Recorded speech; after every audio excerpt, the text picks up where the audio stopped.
Hey guys, Pauly Howard here for the Card Sunday in the NFL. Before we get to the NFL, recap a couple of things that happened yesterday. How can you explain David Price, who gets another loss? He gives up. He's just cruising along with a shutout in the seventh. One of the most resilient teams you're ever going to see in baseball. Royals come back with a 5 spot, a big 2-0 lead in the series, and Price has now lost 0-7 in the playoffs as a starter. Can you believe it? Wow. It's a shocker. I mean, the guy's cruising for 6 innings and all hell breaks loose. And now the Blue Jays really up against it now, as they were favorites before the series. Price about $1.60 last night, and now they're down 0-2. And they have to beat a hell of a team, 4 out of 5. Going to be very difficult. Ole Miss goes down. That team beat Alabama in their place. And Memphis, what are they, 6-0 for the first time since the 70s? Or no, 1961, I believe it was. 1961, I think, the first time that they're 6-0. Huge win. You really see some great football teams outside of the Power 5 conferences. With Boise's a good team, although they had 7 turnovers Friday night in the first half. That's historic, really. I don't know how that's possible. But Boise's a good team. You got Temple's good. Memphis, Houston, Toledo. Toledo with the win at Arkansas. Really, the race is on to see who's going to get that New Year's Day bowl game out of that non-Power 5. And a great win by Memphis. And now the SEC's really in trouble if Ole Miss can win the SEC West, or they continue to beat some of these teams. They get A&M at home next week, and they still have LSU left on the schedule. Poor showing. 31 unanswered by Memphis. 31 unanswered in that game. Wow. NFL, Denver, a 4-point favorite as we tape this at Cleveland. We'll see how Manning can play on the road.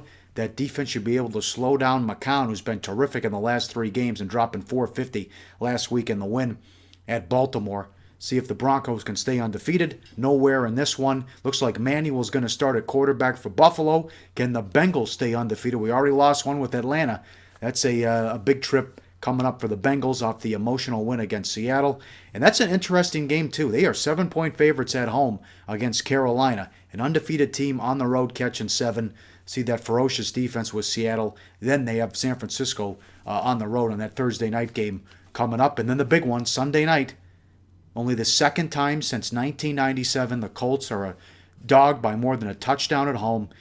Up to 10, down to 7.5, back up to 9 in some spots. Everyone expects the Patriots to go try to blow them out and embarrass them on national TV. Hard to go against Brady in this spot, and you know Belichick will try to run it up given the opportunity. Big game coming up Sunday night with New England and the Colts. Time to tell you what I'm betting. 2 featured pro picks up at pregame. Fezzik with his 3-star shocker in the NFL. He also has a 2-star bonus in the NFL as well. Some big bets, big plays today from Fezzik in the NFL. Speaking of big plays in the NFL, Uncle Dave Essler with his AFC Game of the Month. Keep it going, Dave. An impressive 2-month run here on pregame. Nothing but green on his page. He's got his big AFC pick coming up today. And handicapping the Cappers. We are on a dog here in the NFL, a good side. We like it's a 5-0 trend in our favor, and we look to make it 2 in a row in the NFL. $20, 2-star. Handicapping the Cappers, Pauly's pick from the pros. 2 Cappers on this game. It's a dog in the NFL. It is a side. Before I get out of here, always betting half a unit on the free pick. It is Spartan. He likes Arizona on the road against the Steelers. Spartan red hot. Betting half a unit on that one. Read his full write-up and analysis and get all the free picks up at pregame.com. I've ranted. Now I'm going to run. Good luck out there. We'll see you tomorrow on pregame.com.